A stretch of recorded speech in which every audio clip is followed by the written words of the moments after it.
How's it going, people? So, today we're talking about DDoS and DOS attacks. And I feel like this is one of those things where people hear the term and they kind of know it's bad, but they don't really know what's actually happening. So, we're going to go through it. So, first, what is a DOS attack? DOS stands for denial of service. And at a basic level, it's exactly what it sounds like. You are denying a service to legitimate users. Say you got a website, could be anything, banking site, gaming server, whatever. Normally, users send requests to that server and the server responds.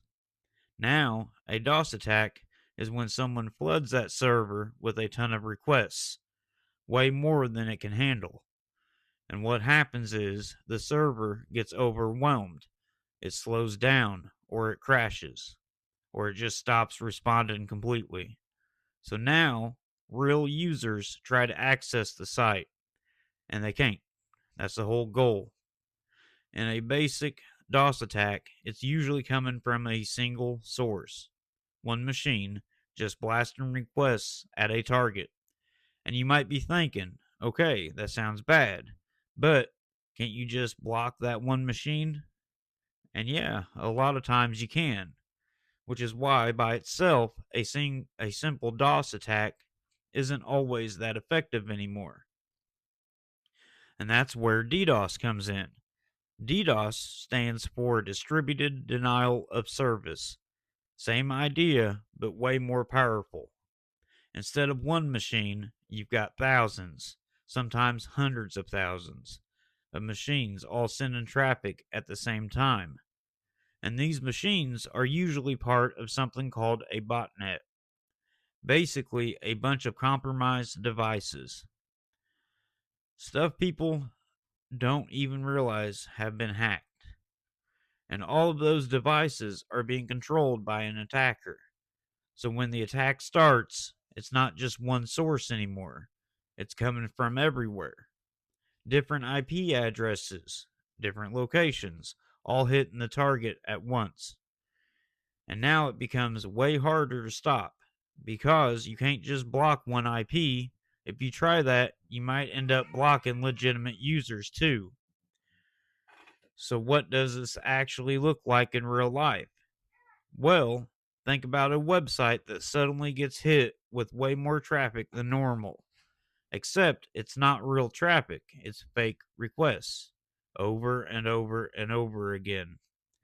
The server tries to respond to all of them, and eventually it runs out of resources. CPU gets maxed out, memory gets used up, network bandwidth gets saturated, and then it just can't keep up anymore. So everything slows down or just stops. Now, there's different types of these attacks too. It's not just send a bunch of traffic and that's it. Some attacks focus on overwhelming bandwidth, just flooding the network. Others target the application itself, sending requests that are more complex, so they use more server resources. And then you've got protocol level attacks, which mess with how network communication actually works. I'm not going to go super deep into all of those, but just know there's multiple ways to do this, and attackers will choose whatever works best for the target. Now, why would someone even do this? There are a few reasons. Sometimes it's just straight up malicious. They want to take a site down. Sometimes it's for money. They'll launch an attack and then demand payment to stop. And then sometimes it's used as a distraction.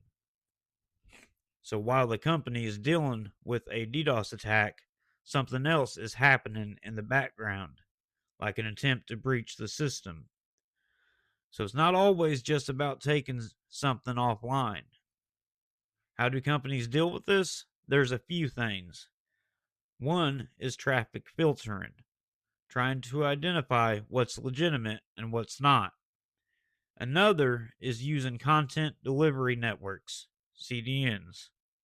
which distribute traffic across multiple servers.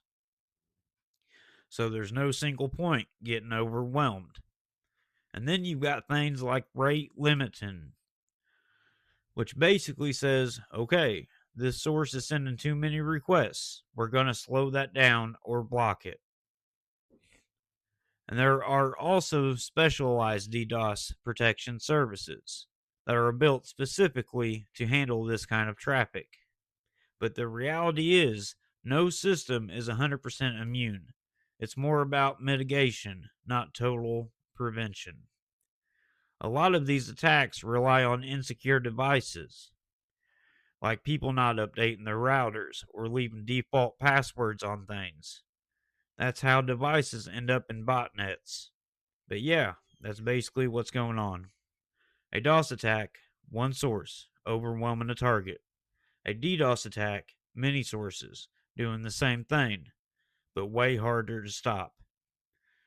Alright, I hope that made sense. And yeah, thanks for watching. And remember, Floppy Tech loves you.